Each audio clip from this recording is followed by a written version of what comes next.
ऊंचाइयों की दुनिया में एक अद्वितीय राह, जहां हर मोड़ पर छुपी है रोमांच की चाह। जोजिला पास की इस यात्रा में चलिए साथ, जहां हिमालय की बर्फीली चादर लहराएं साथ। आप इस कविता से तो समझ ही गए होंगे कि आज हम जा रहे हैं जोजिला पास। जोजिला पास एक ऐसा पास जो सबसे ज़्यादा चैलेंजिंग और डेंजरस पास में से एक है। ले जाने के लिए आपको दो रास्ते मिलते हैं। एक है जो मनाली से होकर जाता है और दूसरा जो है श्रीनगर से, जिससे हम जा रहे हैं।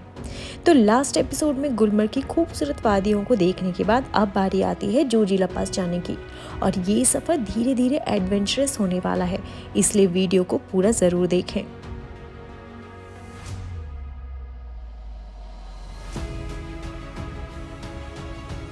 दोस्तों, अगर आप मनाली वाला रूट लेते हैं लेह जाने के लिए, तो आपको काफ़ी सारे पासेस से होकर गुजरना पड़ता है। वहीं अगर आप श्रीनगर से एंट्री करते हैं तो आपको केवल एक पास से होकर गुजरना पड़ेगा, जो है जोजिला पास।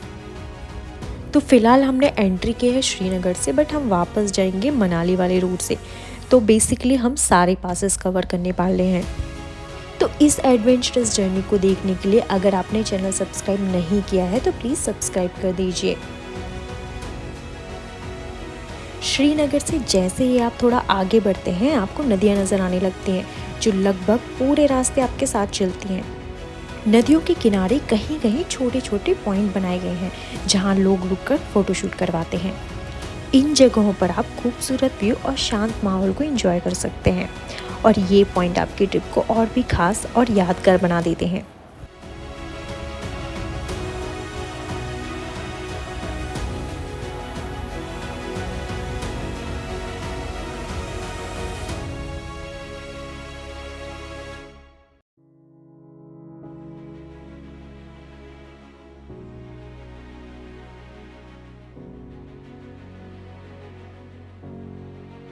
थोड़ी देर इस नदी की खूबसूरती देखने के बाद हम अपनी यात्रा जारी रखते हैं। यहाँ हर कदम पर खूबसूरती का एक नया पहलू देखने के लिए मिलता है, लेकिन हर जगह रुकना पॉसिबल नहीं होता है ना। ये जो आप देख रहे हैं, ये कश्मीर के पारंपरिक घर हैं। क्या आपने ऑब्जर्व किया है यहाँ के घरों को? कश्मीर की तरह ये भी बहुत खूबसूरत लगते हैं। यहाँ पर घर जो है ज़्यादातर लकड़ी के बनाए जाते हैं। इसके कुछ रीज़न हैं, जैसे यहाँ पर लकड़ी जो है वो काफ़ी मात्रा में उपलब्ध है, और दूसरा और मेन रीज़न है यहाँ के क्लाइमेट के सुटेबल है। कश्मीर के ठंडे माहौल में लकड़ी से बने घर और फर्नीचर गर्मी को बनाए रखते हैं। लकड़ी एक नेचुरल इंसुलेटर है, जो ठंडे मौसम में कंफर्टेबल इन्वायरमेंट को बनाए रखता है। दूसरा है यहाँ के घरों का ऊपरी हिस्सा शंकु और पिरामिड स्टाइल में बनाया जाना, और इसका रीज़न है कश्मीर और यहाँ के आसपास की जगहों पर स्नो का बहुत ज़्यादा होना। तो शंकु आकार जो रहता है वो छत पर बर्फ़ जमा नहीं होने देता, जिससे छत पर बर्फ़ का बोझ नहीं बढ़ता और घर सेफ होते हैं। क्या आपने इन घरों के बारे में और भी कुछ ऑब्जर्व किया है? तो कमेंट सेक्शन में ज़रूर बताएं।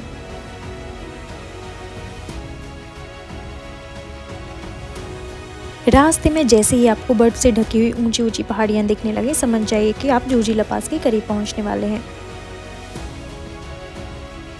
अगर हम श्रीनगर से जोजिला पास के रास्ते की बात करें तो यह कहीं अच्छा है और कहीं ख़राब, लेकिन अगर अभी की बात करें तो मनाली वाले रास्ते से यह रास्ता काफ़ी बेहतर है। क्या आप जानते हैं कि कश्मीर से लद्दाख तक सामान पहुंचाने के लिए यह केवल एकमात्र रास्ता है, लेकिन जल्द ही यहाँ पे एक टनल बनने वाला है, जिससे श्रीनगर से लद्दाख जाना बहुत आसान हो जाएगा। एक बार लद्दाख जाना तो हर किसी का सपना होता है, किसी का बाइक से तो किसी का कार से, और जो दोनों से नहीं जा पाते हैं उनके लिए टैक्सी और ट्रैवलर भी अवेलेबल है। और जो लोग सोलो जाकर न्यू लोगों के साथ ट्रैवल करना चाहते हैं, उनके लिए आजकल काफ़ी सारी ग्रुप ट्रिप्स भी अवेलेबल हैं। आप किस तरह से लद्दाख जाना चाहेंगे, मुझे कमेंट करके ज़रूर बताएं। ये जो सामने आप ऊंची ऊंची बर्फ़ के पहाड़ और नीचे घर देख रहे हैं, ये है सोनमर्ग, और अब यहाँ से जोजिला पास लगभग 25 किलोमीटर दूर है। यहाँ के रास्ते जो हैं पहाड़ों को काट काट कर ही बनाए गए हैं, इसलिए कभी कभार यहाँ पर ऊपर से पत्थर गिर जाते हैं। इसलिए जब भी आप यहाँ से गुजरते हैं, थोड़ा सावधानी बरतें।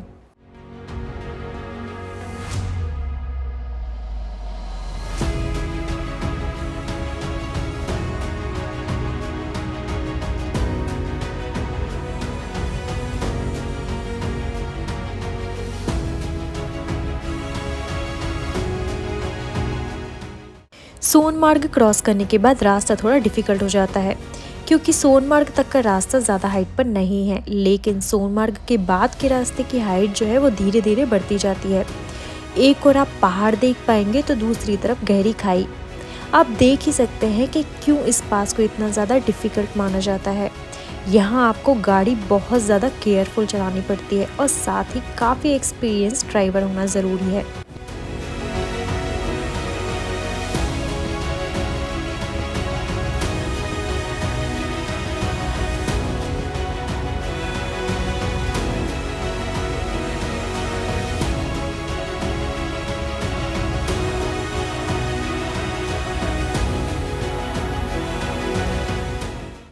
जोजिला पास की हाइट जो है वो करीबन 11,649 फीट है और ये बहुत ही ज़्यादा इम्पॉर्टेंट रास्ता है जो कि श्रीनगर को लद्दाख से जोड़ता है। ये पास अक्सर बर्फ़ से ढका हुआ होता है और यहाँ की सड़कें जो हैं वो काफ़ी पतली और शार्प है, जिससे ट्रैवल करना थोड़ा डिफ़िकल्ट हो जाता है। और ठंड में तो यहाँ पर भारी बर्फ़बारी के कारण रास्ता और भी ज़्यादा डिफ़िकल्ट हो जाता है। तो अगर आप इस पास से होकर गुजरने वाले हैं तो यहाँ की वेदर कंडीशन और यहाँ की रोड कंडीशन जाने से पहले एक बार ज़रूर चेक कर लें।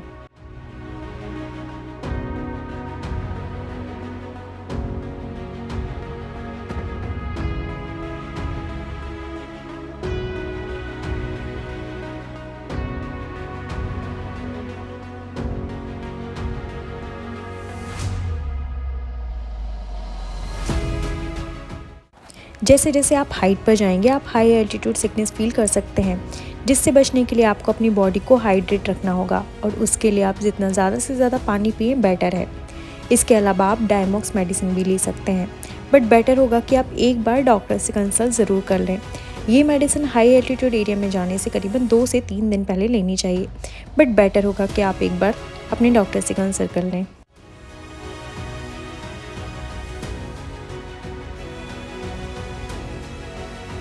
आप देख पा रहे होंगे कि ये रास्ते कितने ज़्यादा डेंजरस हैं, लेकिन ये भी सच है कि ये बहुत ज़्यादा खूबसूरत भी हैं। अगर आपको एडवेंचर एंड ऑफ रोडिंग का शौक़ है तो आप इन रास्तों को ज़रूर एंजॉय करेंगे, बट हाँ, यहाँ आपको एक्स्ट्रा केयरफुल रहना होगा। ये रास्ते बहुत ही ज़्यादा सीनिक हैं जो आपको एक अलग ही दुनिया में लेकर जाएंगे, बट यहाँ की ब्यूटी के अलावा आपको अपनी कार या बाइक को भी टाइम टाइम पर चेक करते रहना चाहिए।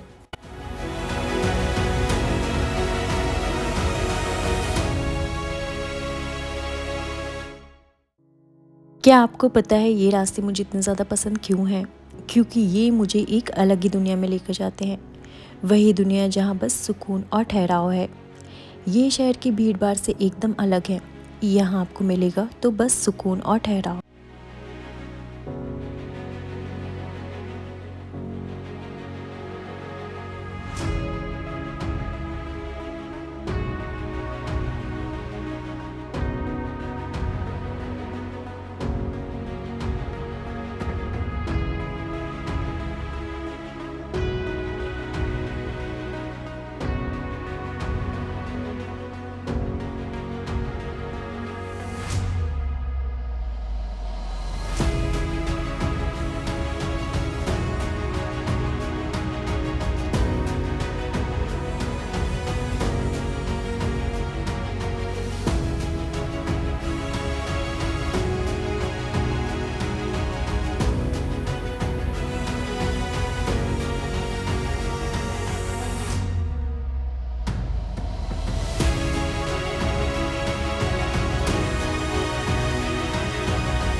अब हम जोजिला जीरो पॉइंट से करीबन 5 किलोमीटर दूर हैं और यहाँ पर आप देख रहे होंगे कि अभी भी रास्ते की एक तरफ बर्फ़ जमी हुई है, जबकि ये समर का टाइम है। तो सोच ही सकते हैं कि विंटर में यहाँ पर क्या हाल होता होगा।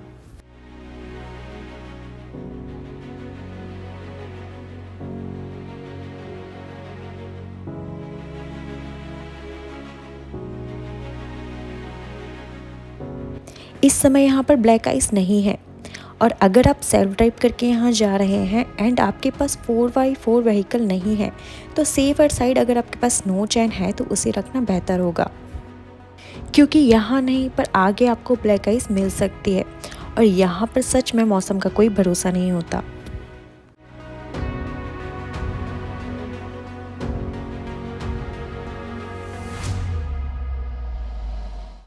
देखिए यहाँ पर कितनी ज़्यादा बर्फ़ है और ये धीरे धीरे पिघल रही है। इस वजह से यहाँ पर रास्ते जो हैं ज़्यादातर इसी कंडीशन में रहते हैं।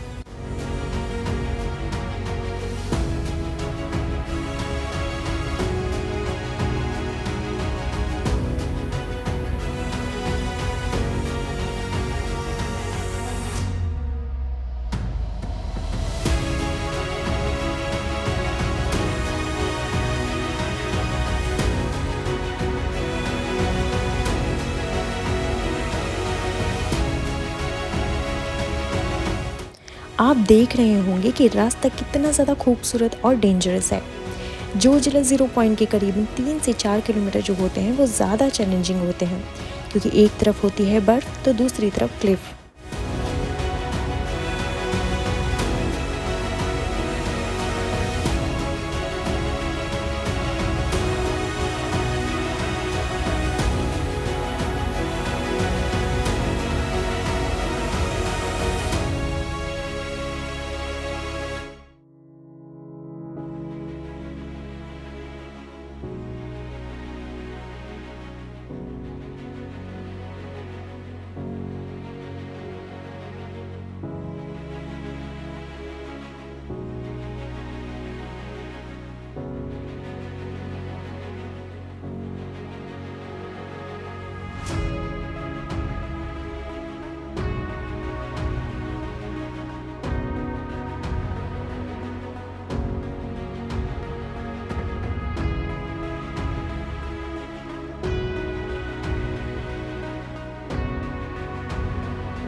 फाइनली इन एडवेंचरस रास्तों पर चलते हुए हम पहुंच जाते हैं जोजिला 0 पॉइंट। और अभी तक जहां आप कुछ कुछ जगह पर बर्फ़ देखते हुए आए थे, यहां आपको बस चारों तरफ बर्फ़ ही बर्फ़ नज़र आएगी।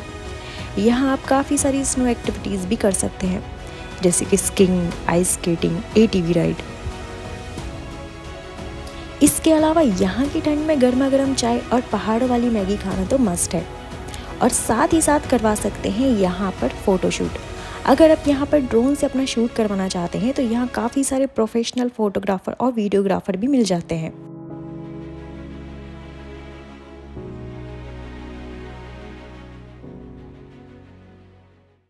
जोजिला पास की खूबसूरती को देखकर और यहाँ के ठंडे माहौल में गर्मा गर्म चाय पीकर मैं अपनी जर्नी कंटिन्यू करती हूँ और अब निकल जाती हूँ दुनिया के दूसरे सबसे ठंडे इनहैबिटेटेड प्लेस की तरफ, जहाँ पर मिनिमम -60 डिग्री सेल्सियस का रिकॉर्ड बना है।